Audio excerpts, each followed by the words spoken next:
In this video, I will show you how to connect Notion Calendar to Google Calendar. So first, you just want to go to your Notion Calendar. And once you're in your Notion Calendar, it's fairly simple.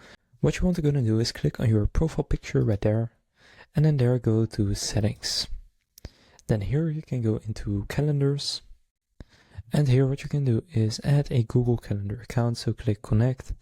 Then click Continue to Google Permissions. Then here you're going to select your Google account. And then from there click Continue.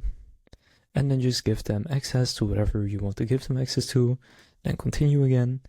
And now you have connected that Google Calendar account. So when something is added in your Google Calendar, it will also be added in Notion Calendar and the other way around too. So I can actually show that it works. So right here I am in my calendar, and if I now just create a new block right here on Thursday the 3rd of July, you can see it also shows up here, and the other way around works too. If I go and create an event right here, then that will also show up on Google Calendar.